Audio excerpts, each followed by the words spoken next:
Matin Sport.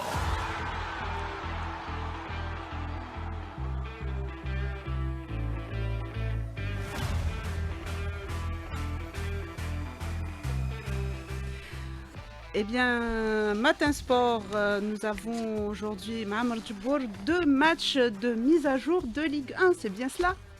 Bonjour Mohamed. Bonjour, 2 matchs. Les deux se jouent à 16h. 16h avec tout d'abord le leader, le Mouloudia d'Alger qui affronte Ben Haeknoun, c'est un derby. Une équipe de Ben Haeknoun qui a assuré son maintien. Ben Haeknoun qui a retenu les leçons de sa première accession, où Ben Haeknoun s'était complètement raté déjà sur la phase aller. Cette fois-ci, non. Qu'est-ce qu'ils ont fait? C'est la première fois qu'ils s'étaient ratés sur la phase aller. Ils ont essayé de compenser en faisant appel à un entraîneur, Bilal Dili, qui avait fait à peu près dans les plus de 20 points, 24 points. Mais ce n'était pas suffisant, ils ont rétrogradé. Ils sont revenus avec un entraîneur. Mais la différence, où est-ce qu'elle se situe? Je vais vous le dire. Cet entraîneur avait fait l'accession, c'était très bien. Et les dirigeants de Ben Haeknoun ont pris leurs responsabilités. Et c'est ça un responsable. C'est de dire à un moment donné, voilà, avec toi, je vais faire un bout de chemin parce que tu as le profil pour faire ce bout de chemin.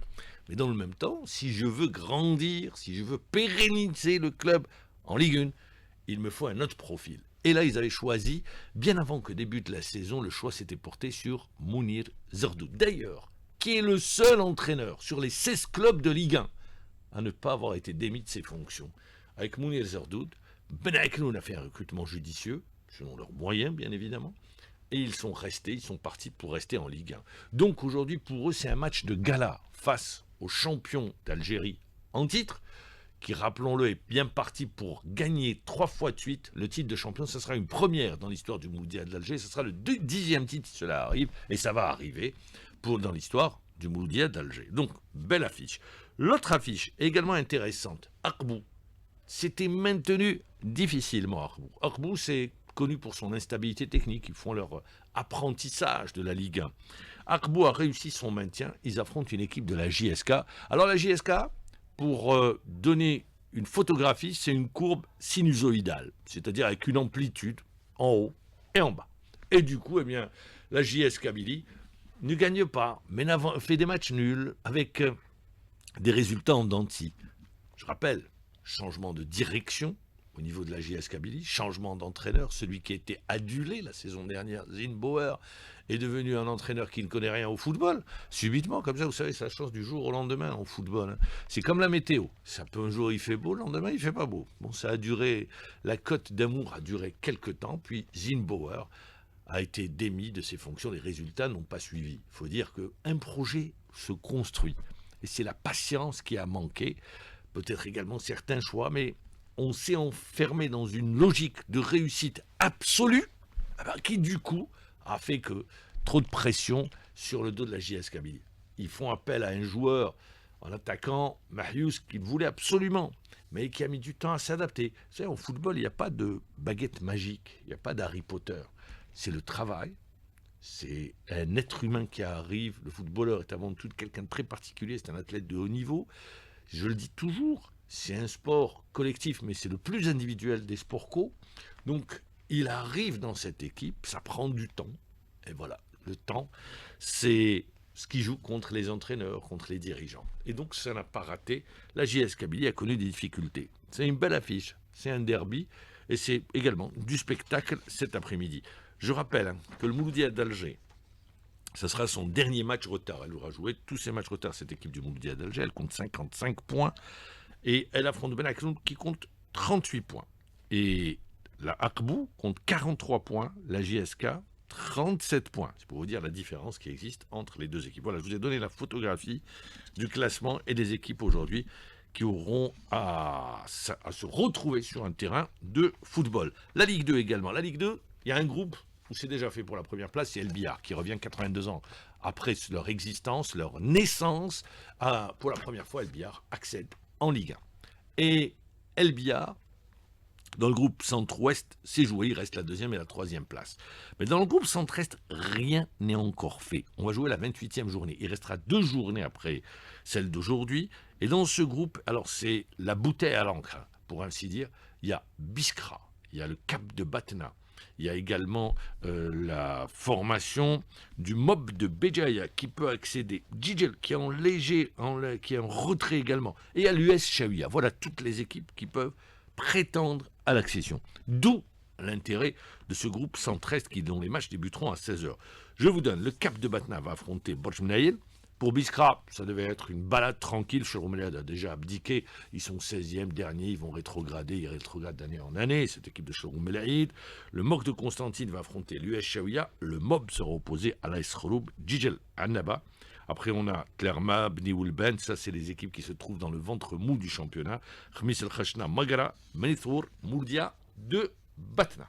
L'actualité, c'est le cyclisme, c'est le Tour d'Algérie. Hier, l'étape du Belge Timothy Dupont sur le parcours, ou l'étape, pardon, qui a relié Belabès à Mostaganem. Aujourd'hui, nouvelle étape. On retrouve notre envoyé spécial sur le Tour. Rostomi Hachrif, bonjour. Bonjour, il faut dire qu'hier c'était vraiment une démonstration de force de la part des Belges de la formation Tarteletto Isorex avec la victoire de Timothy Dupont en 2h49 et 3 secondes devant le Sud-Africain de Tienolo Team Gustave Baesson et enfin, j'ai envie de dire, un podium pour les Algériens. Hamza Amari, celui qui avait remporté le Tour d'Algérie de la précédente édition de la formation Madal Pro Cycling Team. Pourquoi je dis démonstration de force de la part des Belges? Car ils ont mené la course du début depuis le départ de Sidi Bel Abbas jusqu'à l'arrivée à Mostaganem.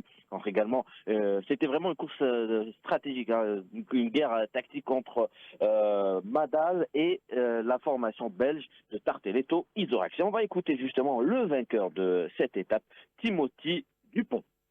Vraiment content, donc on a bien fait jouer avec l'équipe. On a fait toute la journée un effort à bloc, donc c'est génial. On a joué d'abord avec Jorman, on est avec 5 devant, je pense après 5 km. Et on a vraiment joué pour la générale en plus. On doit pousser toute la journée, donc c'est vraiment dur, journée dure et on a tenu jusqu'à la fin, donc c'est génial.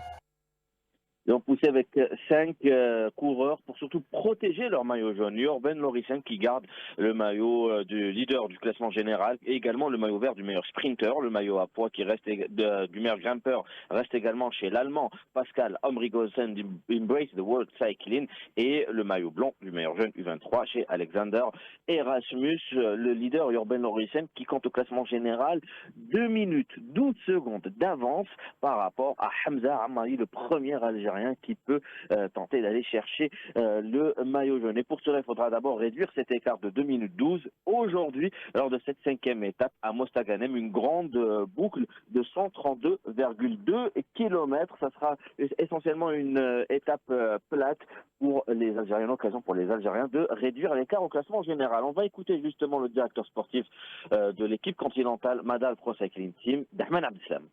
Un parcours piège, le départ de Mostar vers la route de Relizane, le retour par la route de Relizane vers Mostar. Donc c'est un parcours plein de bordures, plein de bosses. Donc il sera aussi un parcours très intense avec beaucoup d'attaques. Donc peut-être le même scénario qu'aujourd'hui, mais l'objectif sera de contrôler et qu'on soit présent avec nos meilleurs coureurs à l'avant de la course. Début de la course de cette 5e étape à partir de 11h pour la grande boucle à Mostaganem, longue de 132 km. Merci Rostom Yahya. On vous retrouve tout au long de cette journée donc, pour nous faire vivre le Tour. Les préparatifs en fait pour la finale aller. C'est bien cela, de la Coupe de la Fédération. Confédération, ben voilà. Africaine de football, donc je rappelle, les préparatifs ont débuté, puisque je rappelle que la finale aller se déroulera le 9 mai au stade du 5 juillet. Et du coup, pour préparer, pour que le stade puisse accueillir l'ensemble des spectateurs, notamment les tribunes supérieures, que ces dernières puissent recevoir le public, il y a eu une visite du ministre des Sports pour voir où on en était concernant les travaux. Il a passé en revue notamment en ce qui concerne l'accueil des supporters. Il a mis l'accent sur la nécessité d'assurer les meilleures conditions d'organisation et de garantir la sécurité du public.